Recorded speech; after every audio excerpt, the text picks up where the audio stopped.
Alright folks, buckle up because the affordable housing market right now is like trying to find a parking spot at Disney World on a holiday weekend. It's brutal out there. People aren't just looking for a place to live, they're out here trying to survive. But guess what? It's not all doom, gloom, and ramen noodles for dinner. Believe it or not, there's actually 10 cities where home prices are dropping faster than my motivation to go to the gym after January. So grab your popcorn because today we're diving into the silver lining of this housing chaos.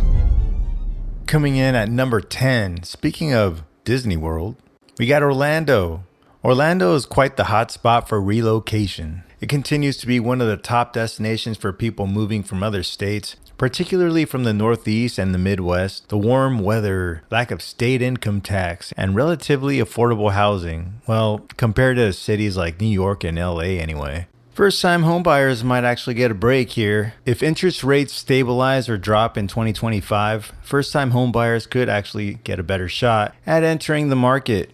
Plus, more affordable housing initiatives might pop up to address the city's growing affordability crisis. According to the Business Insider, the median home price in Orlando is currently sitting at $419,950. Percentage change year over year is negative 4.3%. Number 9, Cincinnati. First-time homebuyers are flocking in. Cincinnati's affordability and relatively low property taxes make it a magnet for first-time homebuyers. Cincinnati is a hidden gem for investors. With relatively low home prices and strong rental demand, Cincinnati is a favorite among real estate investors. Fixer-uppers in up-and-coming neighborhoods can be a goldmine for those willing to put in the work. While affordability is a challenge in many parts of the country, Cincinnati remains a bright spot for buyers and renters alike. It's proof that you don't have to break the bank to live in a vibrant, thriving city. The median home price for Cincinnati is sitting at $319,000. Percentage change year over year is negative 4.8%. Coming in at number 8, we have Phoenix, Arizona, where the cacti are thriving, the sun is still roasting everything in sight, and the housing market is, well, let's just say it's as unpredictable as a rattlesnake in yoga class. The good news is, after the roller coaster of the early 2020s, home prices in Phoenix have finally stopped doubling every 6 months. They're still high, but at least you don't have to sell a kidney to afford a down payment. If you're a renter, there's some bad news. Renters are still screwed. If you're renting in Phoenix, you're probably paying more for a one-bedroom apartment than your parents paid for an entire house in 1995. Some fun activities you can do in Phoenix during the summer include sweating like a pig or boiling eggs on the sidewalk. The median home price in 2025 in Phoenix is $499,000. Percentage change year over year is negative 5.1%.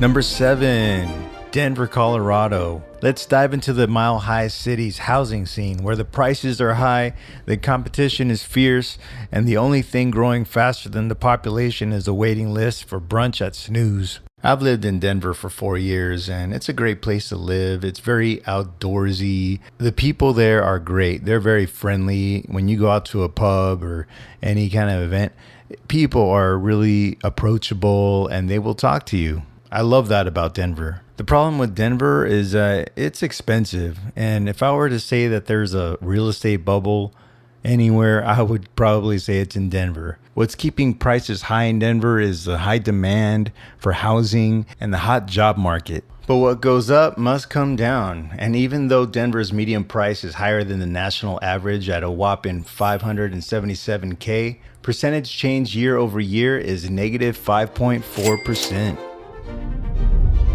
Number 6, Jacksonville, Florida. The good news about Jacksonville is that prices are still relatively affordable here. Compared to other Florida cities like Miami or Tampa, Jacksonville is still the bargain bin of the Sunshine State. Homes for sale in Jacksonville are getting close to asking price, but that's trending down. The median price for a house in Jacksonville, Florida is $384,000. Percentage change year over year is negative 5.7%. Number 5, Tampa Bay, Florida.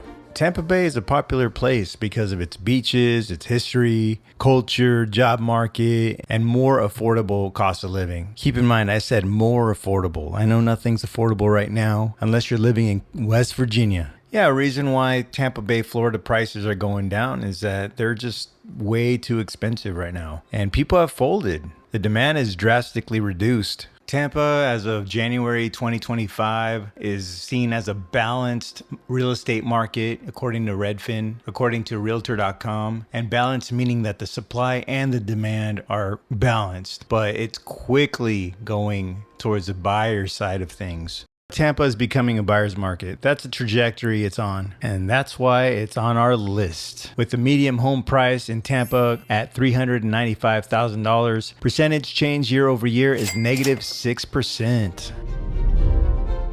Number 4, Kansas City, Missouri. According to Realtor.com, Kansas City is in a buyer's market in January 2025, which means that the supply of homes are greater than the demand of homes. The days on market are increasing too to 74 days. On average, homes in Kansas City, Missouri sell after 74 days on the market. This trend for median days on the market in Kansas City has gone up since last month and slightly up since last year. Kansas City median home price is sitting at $369,000. Percentage change year over year is negative 7.5%. Coming in at number 3, Austin, Texas. According to KVUE ABC, Austin home prices have dropped more than any of the top 50 cities in the U.S., according to new data. And according to Redfin, prices are dropping in Austin because of the supply of homes for sale is rising and they're sitting on the market longer. The number of homes listed for sale in February 2025 rose 5% from the year prior, and the typical home stays on the market for about 3 months, roughly 91 days. Austin also ranks 3rd in markets where it's taking the longest time to sell a home. If that's not a buyer's market, I don't know what is. And this is really interesting because Austin has been one of the hot spots where people are moving to. So what could Austin be teaching us about what's happening in the real estate market for the rest of the country? Austin's median home price sits at $498,500. Percentage change year over year is negative 7.7%. Coming in at number 2, we have Miami, Florida. Miami has just been getting expensive. Between property insurance and those pesky HOA fees, people just can't afford Miami, Florida anymore. According to Realtor.com, the median listing home price is $650K, but get this, the median sold home price is $590K. That's $60,000 less expensive than what it's listed for, which means we're in a buyer's market in Miami. And we have a bunch of delusional sellers in Miami that think their homes are valued way higher than they actually are. And for that reason, these market corrections just take a little time. They're not going to happen right away. Sellers don't want to just reduce their price dramatically. They're trying to get the most money. Another contributing factor to Miami's home values plummeting is their supply. Their months of supply is up to 11.4 months. To put that into perspective, according to Redfin, a normal amount of supply is 4 to 5 months. So they have a lot of inventory. Percentage change in Miami year over year is negative 9.9%. And if you made it this far into the video, go ahead and feel free to subscribe, leave a comment, leave a like. I'll keep making more of these videos that help you where to live, where to travel to, and financial stats. Number 1. San Francisco, home of extreme wealth or extreme poverty. Not much in between. It's a fantastic place to live if you want to have 16 roommates to make the rent. A reason for the drop in prices in San Francisco is that people are moving out ever since the downturn of 2020. There's also been a lot of tech layoffs. And of course, just like everybody else is affected by the interest rates, they're sky high right now. You need to be making about $300,000 a year just to afford the median price in San Francisco. That does eliminate the majority of Americans. And really, in regards to the outbound migration of San Francisco, I don't blame any of these people wanting to flee San Francisco and find remote work, because for half the price you can live like a king in Texas, a state that has no income tax whatsoever, whereas in California we know that they tax you to death. The median home price in San Francisco is $889,500. Percentage change year over year is negative 10.9%.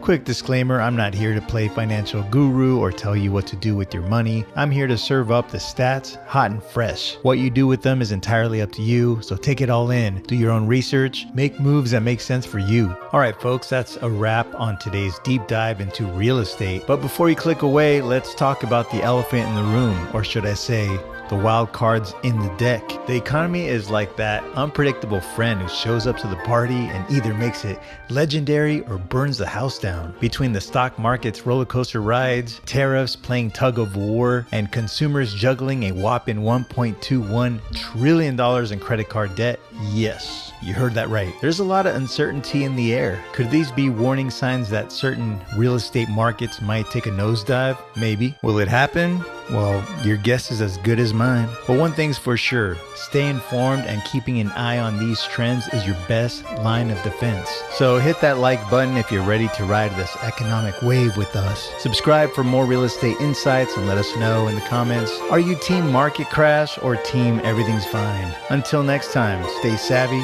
stay curious, and maybe, just maybe, hold off on maxing that credit card. See you in the next video.